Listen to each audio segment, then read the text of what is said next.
জীবনের সমস্যা চারিদিকে, নানান সমস্যা আপনাকে চারদিক থেকে ঘিরে একেবারে বিধ্বস্ত করে রেখেছে।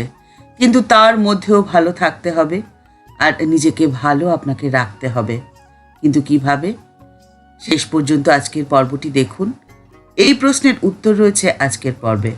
আপনার চারপাশে তো অনেক মানুষ রয়েছে, প্রতিদিন তাদের সাথে নানান রকম কথাবার্তা হয়, কিন্তু আপনি একবার লক্ষ্য করে দেখবেন সব কথা আপনাকে কিন্তু শান্ত করে না, আপনার মনে শান্তি এনে দেয় না। অনেক কথা আপনার ক্লান্তিকে বাড়িয়ে দেয়, মনকে ভারী করে দেয়। অপ্রয়োজনীয় চিন্তায় আপনার মন অশান্ত হয়ে ওঠে। এই অস্থিরতা থেকে আপনি নিজেকে মুক্ত করতে চাইলে, এই অশান্তি এড়াতে চাইলে আপনি মানুষকে আশকারা দেওয়া একেবারে বন্ধ করে দিন। তাদেরকে আপনি এতটাও গুরুত্ব দেবেন না যাতে তারা এই অধিকারটি পায় আপনাকে অস্থির এবং অশান্ত করে তোলার।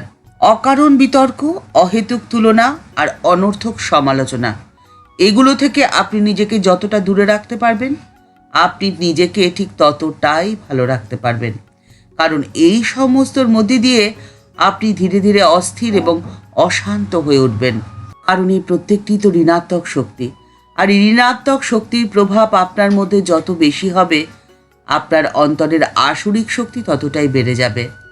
আপনি মানুষ থেকে ধীরে ধীরে পশু স্তরে নেমে যাবেন, যেটা একেবারেই কাম্য নয়। তৃতীয়, অপ্রয়োজনীয় কথায় একদম সময় নষ্ট করবেন না। কারণ অপ্রয়োজনীয় কথায় আপনি যত জড়িয়ে পড়বেন, তত আপনি আঘাত বেশি পাবেন। কারণ বেশিরভাগ আঘাতই আসে শব্দবাণের মধ্যে দিয়ে। সেই আঘাতে কোনো শব্দ হয় না, কিন্তু তার গভীরতা এতটাই বেশি যা আপনাকে ক্ষত বিক্ষত করে ফেলবে। সেই আঘাত থেকে আপনি যদি নিজেকে বাঁচাতে চান, তাহলে অপ্রয়োজনীয় কথায় সময় নষ্ট করা বন্ধ করে দিন। চতুর্থ, প্রত্যাশা কম করুন। কারোর থেকে প্রত্যাশা আপনার যত কম থাকবে, আপনার জীবন তত শান্তিময় হয়ে উঠবে। কারণ কারোর অবহেলা আপনাকে তখনই আঘাত করবে যখন আপনার তার প্রতি কোনো প্রত্যাশা থাকবে। কারোর তির্যক মন্তব্যে আপনি তখনই কষ্ট পাবেন যখন আপনার মনে এই ধারণা থাকবে যে সে এই ধরনের কথা আপনাকে বলতেই পারে না। তাই প্রত্যাশা অনেকটা কমিয়ে দিন। কারণ এই সংসারে সকলেই হাতটা বাড়িয়ে রেখেছে, কারোর কাছে দেওয়ার কিচ্ছু নেই। এই সংসারের সকলেই গ্রহীতা, দেবেন কি তারা আপনাকে? তাই তাদের থেকে প্রত্যাশা করা আপনি কমিয়ে দিন। যিনি আপনাকে দিতে পারেন তার কাছে প্রত্যাশা করুন। তিনি আপনাকে কখনো ঠকাবেন না, আপনার প্রত্যাশা তিনি পূর্ণ করবেনই। কথামৃতকার মাস্টারমশায়ের জীবনের সংকটময় মুহূর্ত, সেই মুহূর্তেই তিনি ঠাকুরের কাছে এসেছিলেন। প্রথম দেখায় ঠাকুরকে তিনি অবতার বলে মানেননি, অবতার বা ঈশ্বর বলে তিনি বুঝতেও পারেননি। প্রেমের ঠাকুর শ্রী রামকৃষ্ণ ক্রমে প্রেমের ছোঁয়ায় তাকে আকর্ষণ করলেন। অমৃতময়ী কথা বলে তার মনকে হালকা করে দিলেন, মনকে ঈশ্বরের অভিমুখী করে দিলেন। ঠাকুরের কৃপাহারিটি একটি অভিনব কৌশল ছিল।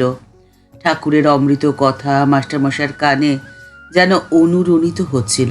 ঠাকুরের এই আকর্ষণ সাধারণ আকর্ষণ নয়, এ দিব্য আকর্ষণ। সেই দিব্য আকর্ষণে তিনি বারবার ছুটে আসতেন ঠাকুরের কাছে। এসে ঠাকুরকে বলতেন, আমি তো নিজে আসিনি, কে যেন আমাকে টেনে নিয়ে আসলো। ঠাকুর বারবার প্রত্যেককে বলেছেন, তার কাছে আসতে হয়, বসতে হয়, তার কাছে প্রার্থনা করতে হয়, তবে তো তার কৃপা হয়। আর পঞ্চম এবং শেষ উপায় হলো, আপনি আপনার নীরবতাকে শ্রদ্ধা করুন। অর্থাৎ আপনার ভালো থাকার চাবিটি আপনি নিজের কাছে রাখুন সযত্নে, অন্য কারোর হাতে কখনো তুলে দেবেন না। আপনি যদি নিজের কাছে নিজের ভালো থাকার চাবিটি রাখতে পারেন, তাহলে কিন্তু আপনি সব থেকে ভালো থাকবেন। আপনার নীরবতা অর্থে একাকিত্ব নয়, আপনার নীরবতা অর্থে আপনার শক্তি, আপনার ভালো থাকা। ঠাকুরমা ও স্বামীজির চরণে প্রণাম জানিয়ে আজকের পর্ব এখানেই শেষ করছি। দেখা হচ্ছে পরের কোনো নতুন পর্বে। আজকের পর্বের উপস্থাপনা যদি এতটুকুও ভালো লেগে থাকে, লাইক বাটনটি প্রেস করে দেওয়ার অনুরোধ রইল। আপনাদের করা একটি লাইক আমাদের পরবর্তী ভিডিও বানাতে অনেকটা অনুপ্রাণিত করে। আর এই চ্যানেলটিতে আপনি যদি প্রথমে এসে থাকেন, চ্যানেলটিকে সাবস্ক্রাইব করে বেল বাটনটি ক্লিক করে দিয়ে অল বাটনটিতে ক্লিক করে দিতে পারেন। তাহলে এই চ্যানেলে ভিডিও আপলোড হলে আপনার কাছে সবার প্রথমে নোটিফিকেশানটি যাবে। ভালো থাকবেন, সুস্থ থাকবেন। দেখা হচ্ছে পরের পর্বে। নমস্কার।